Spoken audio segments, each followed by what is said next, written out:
وَأَنفِقُوا فِي سَبِيلِ اللَّهِ، اللہ کی راہ میں مال خرچ کرو. یہ تو ہم سنتے رہتے ہیں، لیکن اس آیت کا ایک کمال یہ ہے کہ اس کے بعد رب نے فرمایا وَلَا تُلْقُوا بِأَيْدِيكُمْ إِلَى التَّهْلُكَةِ، اپنے ہاتھ سے ہلاکت میں نہ پڑو. ان دونوں باتوں کا کیا تعلق ہے؟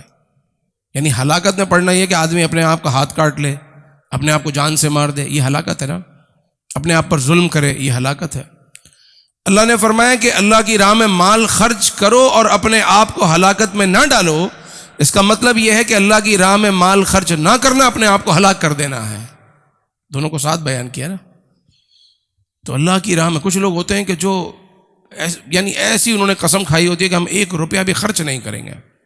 سمجھتے ہیں کہ سیونگز ہی دنیا کی سب سے بڑا کام، سب سے اہم کام جو ہے نا وہ سیونگز. کوئی چائے بھی ہم کو پلا دے، کوئی کھانا بھی ہم کو کھلا دے، ہم 1 روپیہ خرچ نہیں کریں گے. ہم صرف اور صرف جمع کریں گے اور آخر میں جو جمع ہوا ہے وہ چھوڑ کر مر جائیں گے. تو اگر مال خرچ کرنے کی عادت نہیں ہے تو یہ شخص اپنے آپ کو ہلاکت میں ڈالتا ہے. اللہ کی راہ میں خرچ کرنا کیا ہے؟ یہی لوگوں پہ خرچ کرنا، اللہ کی راہ میں خرچ کرنا ہے نا. کوئی ایسا تو ہے نہیں کہ آپ کو میدان میں جا کر پیسوں کی بوری رکھنی ہے اور آسمان سے آگ آئے گی اور کھا لے گی تو یہ اللہ کی راہ ہوگی. وہ زمانے میں اللہ کی راہ وہی تھی، لیکن آج کے زمانے میں یہ ہے کہ انہی لوگوں پر خرچ کرو، یہی اللہ کی راہ ہے. اپنے رشتہ داروں پر خرچ کرو، یہی اللہ کی راہ ہے. یتیموں پہ خرچ کرو، یہی اللہ کی راہ. مسکینوں کو کھلاؤ، یہی اللہ کی راہ ہے.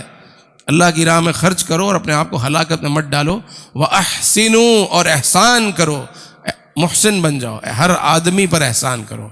احسان لینے کے بجائے احسان کرنا سیکھو. کیوں؟ اس لیے کہ ان اللہ یحب المحسنین، اللہ تعالیٰ احسان کرنے والوں سے محبت کرتا ہے.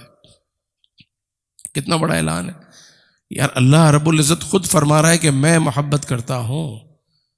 کس سے محبت کرتا ہوں؟ تو اس ڈومین میں آنے میں کتنی دیر لگتی ہے؟ احسان کرنے والے بن جاؤ. ہم پوری رات تو قیام نہیں کر سکتے جیسا بزرگوں نے کیا. ہم پورے دن جہاد تو نہیں کر سکتے. ہم اپنی زندگیاں تو وقف نہیں کر سکتے جیسا بزرگوں نے کی.